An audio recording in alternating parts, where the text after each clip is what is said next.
वराह पुराण में भगवान वराह पृथ्वी माता को 32 ऐसे अपराध बताते हैं जो उनकी सेवा में नहीं करने चाहिए। भगवान वराह कहते हैं, भद्रे, आहार की एक सुनिश्चित शास्त्रीय मर्यादा है, अतः मनुष्य को क्या खाना चाहिए और क्या नहीं खाना चाहिए अब यह बताता हूँ, सुनो। माधवी, जो भोजन के लिए उद्यत पुरुष मुझे अर्पित करके भोजन करता है, उसने अशुभ कर्म ही क्यों न किए हों, फिर भी वह धर्मात्मा ही समझा जाने योग्य है। धर्म के जानने वाले पुरुष को प्रतिदिन धान, यव आदि सब प्रकार के साधन में सहायक जीव रक्षणीय अन्न से निर्मित आहार का ही सेवन करना चाहिए। अब जो साधन में बाधक हैं, तुम्हें उन्हें बताता हूँ। जो मुझे अपवित्र वस्तुएं भी निवेदित करके खाता है, वह धर्म और मुक्ति परंपरा के विरुद्ध महान अपराध करता है, चाहे वह महान तेजस्वी ही क्यों न हो। यह मेरा पहला भागवत अपराध है। अपराधी का अन्न मुझे बिल्कुल नहीं रुचता है। जो दूसरे का अन्न खाकर मेरी सेवा या उपासना करता है, यह उसका दूसरा अपराध है। जो मनुष्य स्त्री संग करके मेरा स्पर्श करता है, उसके द्वारा होने वाला यह तृतीय कोटि का सेवा अपराध है। इससे धर्म में बाधा पड़ती है। वसुंधरे, जो रजस्वला नारी को देखकर मेरी पूजा करता है, मैं इसे चौथा अपराध मानता हूँ। जो मृतक का स्पर्श करके अपने शरीर को शुद्ध नहीं करता और अपवित्र अवस्था में ही मेरी सपर्या में लग जाता है, यह पांचवा अपराध है, जिसे मैं क्षमा नहीं करता। वसुंधरे, मृतक को देखकर बिना आचमन किए मेरा स्पर्श करना छठा अपराध है। पृथ्वी, यदि उपासक मेरी पूजा के बीच में ही शौच के लिए चला जाए, तो यह मेरी सेवा का सातवां अपराध है। वसुंधरे, जो नीले वस्त्र से आवृत होकर मेरी सेवा में उपस्थित होता है, ये उसके द्वारा आचरित होने वाला आठवां सेवा अपराध है। जगत को धारण करने वाली पृथ्वी, जो मेरी पूजा के समय अनुचित अनर्गल बातें कहता है, यह मेरी सेवा का नवा अपराध है। वसुंधरे, जो शास्त्र विरुद्ध वस्तु का स्पर्श करके मुझे पाने के लिए प्रयत्नशील रहता है, उसका यह आचरण 10वां अपराध माना जाता है। जो व्यक्ति क्रोध में आकर मेरी उपासना करता है, यह मेरी सेवा का 11वां अपराध है।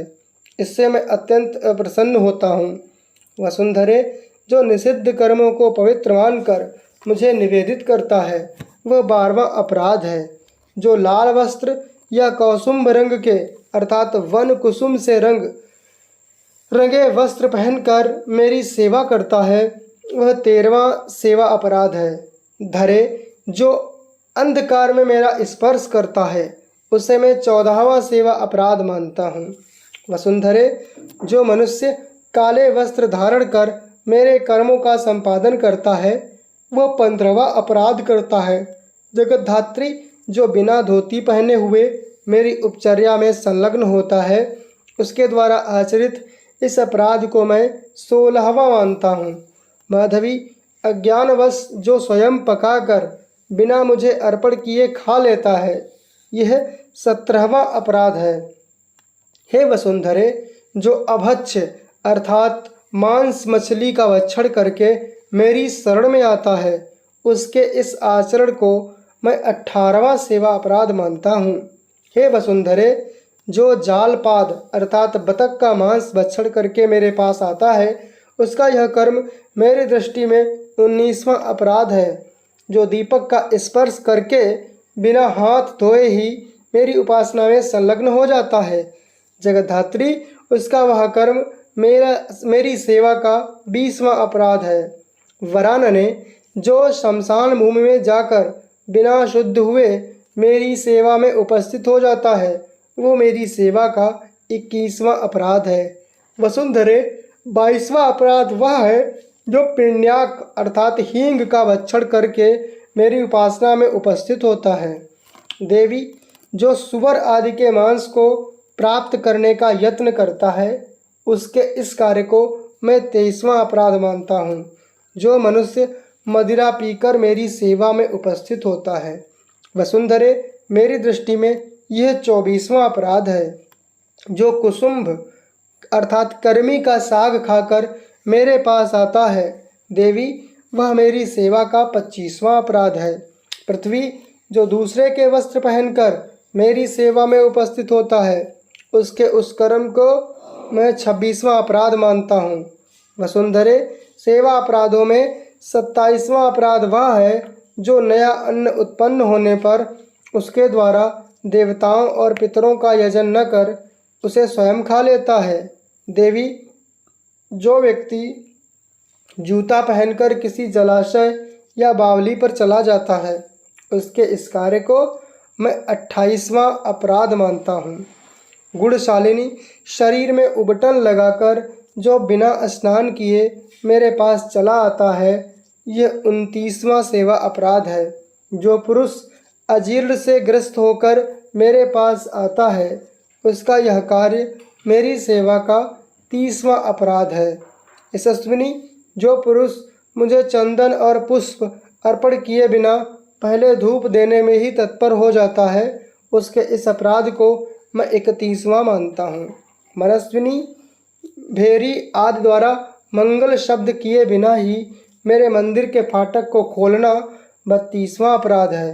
देवी, इस 32वें अपराध को महा अपराध समझना चाहिए। वसुंधरे, जो पुरुष सदा संयमशील रहकर शास्त्र की जानकारी रखता हुआ मेरे कर्म में सदा संलग्न रहता है, वह आवश्यक कर्म करने के पश्चात मेरे लोक को चला जाता है। परम धर्म अहिंसा में परायण रहते हुए संपूर्ण प्राणियों पर दया करना चाहिए। स्वयं अमानी, पवित्र और दक्ष रहकर सदा मेरे भजन के मार्ग पर ही चलता रहे।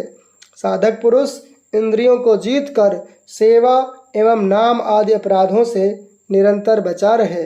वह उदार हो और धर्म पर आस्था रखे। अपनी स्त्री से ही संतुष्ट रहे। शास्त्रज्ञ और सूक्ष्म बुद्धि संपन्न होकर मेरे मार्ग पर आरूढ़ रहे। भद्रे, मेरी कल्पना में चारों वर्णों के लिए सन्मार्ग में रहने की यही व्यवस्था है। वसुंधरे, जो स्त्री आचार्य में श्रद्धा रखती है, देवताओं की भक्ति करती है और अपने स्वामी के प्रति निष्ठ एवं प्रीति रखती है और संसार में भी उत्तम व्यवहार करती है, वह यदि पति से पहले मेरे लोक में पहुंचती है तो वह अपने स्वामी की प्रतीक्षा करती है। यदि पुरुष मेरा भक्त है और अपनी पत्नी को छोड़कर मेरे धाम में पहले पहुंचता है, वह भी अपनी उस भार्या की प्रतीक्षा करता है। देवी, अब कर्मों में दूसरे उत्तम कर्म को तुम्हारे सामने व्यक्त करता हूँ।